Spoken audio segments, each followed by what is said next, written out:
Civil Society Coalition #Unite Behind wants the Public Protector's 2019 report on Prasa set aside. An application has been submitted to the North Gauteng High Court, which Busisiwe Mkhwebane has opposed. In 2015, Mkhwebane's predecessor, Thuli Madonsela, released a report revealing widespread corruption at Prasa under the management of Lucky Montana. But #Unite Behind says some of the investigations and findings deferred by Madonsela have not been properly addressed in Mkhwebane's new report. #Unite Behind's Zahi Ahmad joins us from Cape Town. Good morning to you, Zahi. Tell us about this action that you're trying to take.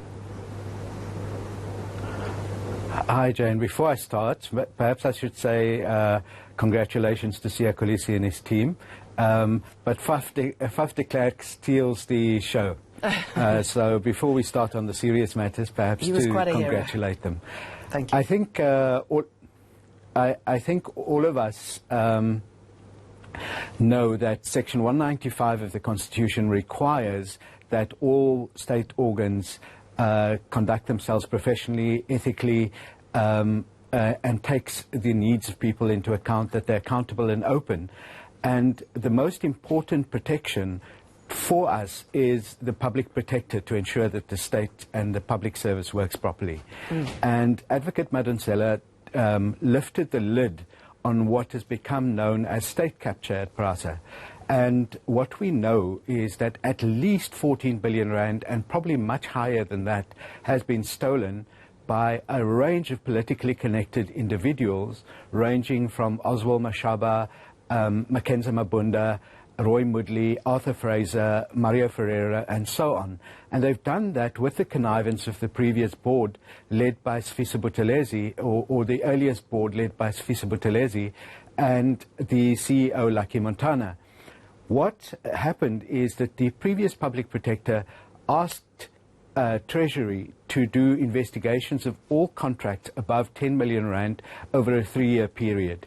Over 216 contracts were investigated, and about 203 of them were found to have been irregular or absent documentation and so on. In addition to that, Prasa itself started investigations and found contracts like Siangena, 4.5 billion, Swifamba, which was the locomotives to Toll, 4.5 billion. And of course, the public protector had to look at all the reports and see whether the action that she had ordered was followed up. She didn't look at those at all. She, in fact, only looked at 8 of the 11 remaining ones that the previous public protector asked her to look at. But what she did with those 8 begs the following question. Is the public protector incompetent, or is she willfully negligent, or does she actively have an ulterior motive? And that is the question that will be before the courts in relation to this court order, in relation to this court application of ours. And to that end, you want her report set aside?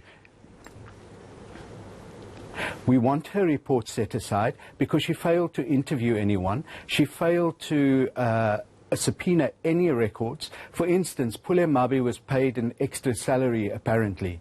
Now, after he'd left Prasa. Now, there must be a record somewhere of that. She failed to subpoena the record. She simply said, I couldn't find the records. And that she did with almost every complaint, except one, possibly the Mjanchi case, where she found Lucky Montana guilty of having sold a previous Prasa headquarters without permission. Now, for us, this smells of a cover-up of politically connected individuals, particularly those around our former President Jacob Zuma. Any response from the current Public Protector's Office, and what sort of pushback do you expect to get?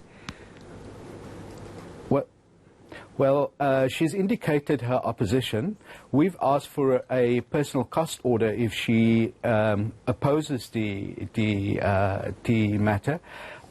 She has opposed it, so she has probably about 8 or so days left to file her papers, and we look forward to receiving her record and her answer to us. And at that point, we reserve the right to ask for additional relief. one of the things we're thinking of is to ask a third party to complete the investigation, because I believe that at this moment we cannot trust, all of us believe that at this moment we cannot trust the public protector to do her job. Zaki Ahmed, very good to talk to you. Thank you.